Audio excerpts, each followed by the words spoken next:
In the silent vastness of the cosmos, a shadow rose against the stars. The divine architects were beings of indescribable splendor, ethereal forms that transcend any human comprehension.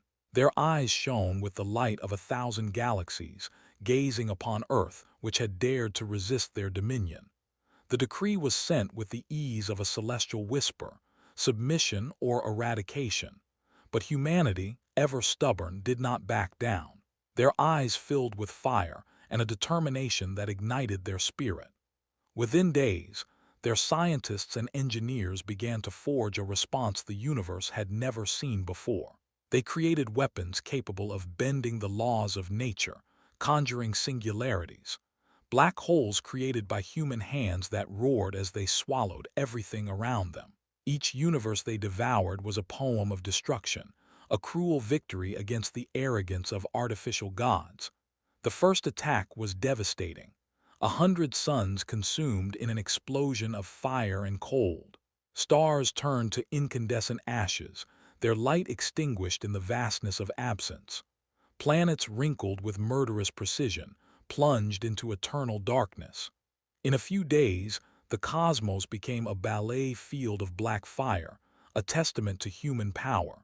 The architects, alarmed, reassessed their tactics, but humans didn't stop there. Not satisfied with destruction, they evolved. They created new weapons, new forms of chaos, singularities made by human hands that screamed as they swallowed stars, vanishing in the voracity of their insatiable hunger. Each black hole had a pulsating soul of resistance, a will to burn to the very edge of the universe. War became a dance of death, with humans and gods of light fighting on a scale that tore the very fabric of the cosmos. And then, the stars began to turn red, not from weak desire, but from blood, cosmic blood that flowed from infested worlds, from shattered skies. The celestial archives recorded the moment as one of the most dramatic in universal history. The blood of the stars spilled by humans, who carried in their hearts the courage of those who refused to be dominated. In the infinite silence, the architects finally groped their fear, pleading for peace. But the humans wouldn't accept it. They whispered in voices that knew their power. "You started this. We just finished the lesson." In the silence that followed, the universe learned an indelible truth. The most indomitable force of all is human pride, the conviction that, however dark the night may become, there is always a spark ready to ignite the cosmos with hope and rebellion. Because in the heart of humanity, there is a determination that no entity, no force can extinguish. The strength to say, with wild pride, "Fuck yeah," to existence. The cosmic silence was heavy with a palpable tension, like the whisper of a universe that had seen too much and now tensed in anticipation of a resolution. As the first waves of plasma fire devoured the outer layers of a blue planet, the architects watched, perplexed. Their arrogance, as much as their technology, had been built on the assumption of invincibility, until humanity revealed a kind of resistance none of them had foreseen. Countless generations of human soldiers, trained from birth to face the impossible, raised their shields of force as devastating waves of cosmic energy threatened to destroy everything. In each battle, the human spirit manifested itself, a combination of audacity, inventiveness, and a stubborn disbelief that they could be defeated. When the threat seemed to crush everything, they responded with a weapon the architects never imagined.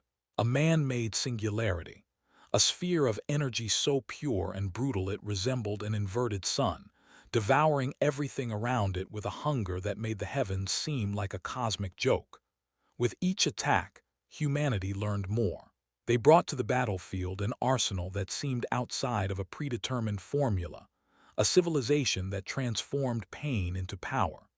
This is how they created singularities, small and voracious black holes that screamed as they swallowed entire stars and planets, like hungry creatures of a boundless universe. The sound, though silent to the aliens, was the soundtrack of a colossal resistance, the roar of a race that refused to be extinguished, that burned with the force of 100 suns and more. While the stars seemed to bleed from within dying worlds, the architects began to understand the true essence of humanity, an unwavering determination. They tried to instill fear in the hope that humanity would yield, but were met with a courage that cut like blades of cold light. Each defeat became fuel, each pain a lesson that fed the fury and creativity of the human race. Their dead were honored with the certainty that their struggle was a kind of eternal revolt against the silence of the universe. When the architects, hungry for power and self-confidence, finally pleaded for peace, it was humanity that spoke with a sharp and defiant voice. "You started this." In the infinite vastness of the cosmos, this phrase reverberated like a sentence, a declaration of pride. Because, for those who had the courage to look at the stars and see death, humanity proved that true power resides in the indomitable will to resist, to fight, to affirm. We are here, we are strong, we are unbeatable. And this, perhaps, is the most deadly of human weapons, the certainty that, although the stars may bleed, they will never extinguish the eternal fire of the human spirit. Waves of searing energy ripped through the void, a symphony of destruction woven with the force of a universe at war. At the center of the chaos, the human fleet stood firm, its ships enduring storms of plasma and fragments of burning stars. Each commander, each soldier, carried more than weapons. They carried the indomitable hope of a species that refused to be extinguished. On the bridge of the last line of defense, Captain Mira Valente observed the scene with eyes that shone brighter than any burning star. Her fingers moved across the controls with the calm of someone who knows mortality, but is not intimidated by it. The singularities they had created, handcrafted black holes powered by humanoid technology, were not mere weapons. They were counterattacks, manifestations of human pride screaming in the darkness. Everywhere, celestial bodies transformed into bloody wounds in the fabric of the cosmos. Planets agonized under the weight of weapons that could devour a galaxy in seconds. The stars, once beacons of hope, flashed in shades of deep red, as if trying to wash away the shame of their spilled blood. Earth, the cradle of all, pulsed with wounded pride, but also with renewed strength. In the heart of the battle, humans learned a hard truth. They were not just men and women with weapons. They were the spirit of a race that, against all odds, had resisted the extinguishing silence of the universe. Each explosion, each sacrifice, reinforced the legacy of a civilization that refused to be extinguished. And so, when the forces of the architects, divine beings who considered themselves beyond death, began to plead for peace, it was their arrogance that sealed the fate. The harbingers of destruction knelt, not out of fear, but in recognition that they were facing something that even the stars themselves feared to witness. The human's response was simple, sharp as an iron blade. "You started this. We just finished the lesson." In Myra's eyes, a spark of certainty burned as her voice, laden with pride and defiance, pierced the cosmic silence. Just as Mars inhabits the cruelest desert, so too had humans adapted to the darkest battle, that of the universe itself, attempting to tear apart their dreams. In the silent vastness, as the last swirls of energy collided, an immaculate truth emerged. Whenever the stars bleed, it is humanity that rises stronger, more resilient, better than those who tried to extinguish it ever imagined. Because that is their essence, survivors, fighters, wounded, and above all, unquestionably heroes. In the vast black expanse between the stars, silence was a last vestige of hope. Humanity, once a scattered species, had transformed into the fiercest force of destruction and resilience the cosmos had ever witnessed. Its engineers, soldiers, and scientists fused dreams and fear, forging weapons that tore the fabric of the universe, cursed and revered, while the architects watched in bewilderment a spectacle of unparalleled rage. At the epicenter of the conflict, a fleet of ships that looked more like demons crossing flames and iron advanced, their constant pulse a promise of ultimate annihilation. The first wave of attack tore through the skies with incomprehensible fury, swallowing 100 suns in an instant, light transforming into a cascade of uncontrolled heat. Stars, once untouchable, turned blood red, silent witnesses to the human power that, despite everything, persisted. Then came the creation of the singularities, man-made gateways to the abyss, voracious and inaccessible. They had no form, only a vortex of energy that exhaled silence and an inner scream, a lament of destruction that spread through dimensions. When activated, they devoured the forces of the universe, bringing a new threat to the fabric of existence. But for humans, they were tools of vengeance, symbols of insatiable pride and the will to no longer be victims. Beneath the crimson sky, the duel between civilizations reached levels of madness.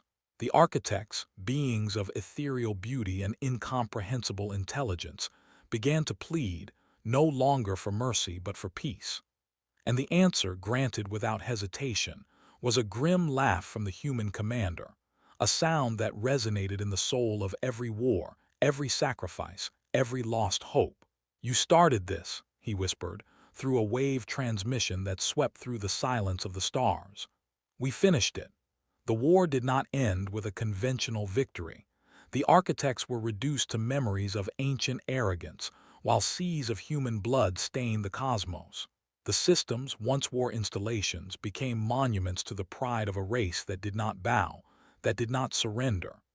Even when the last enemy fell in silence, a spark of human fire remained lit, a reminder that resistance, even in the face of infinity, is enough to set the universe ablaze.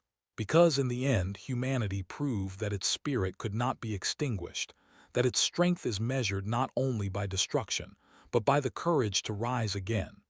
And while stars bled, they dined on fear, and won.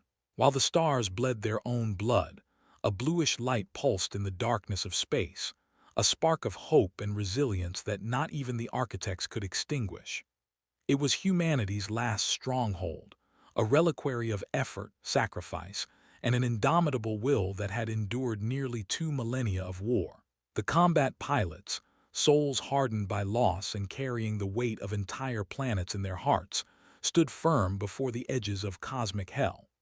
There, in the core of the celestial vengeance spaceship, Commander Marcus Rios watched the screen, his face marked by invisible scars, memories of battles that left their marks on his flesh and soul. Each line of code, each push on the panel was a silent declaration. We are not tired, we are not defeated. We are still human, we are still warriors, and we still believe in victory. They had learned that the war against the architects was not fought merely with weapons and bombs, but with pride, creativity, and a determination that grew like a seed deep beneath the rocky soil of the alien invasion.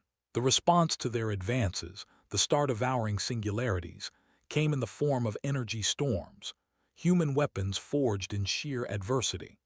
The man-made singularities were monstrous, cries of destruction that tore through the void as they swallowed entire galaxies, a chaotic dance of light and shadow.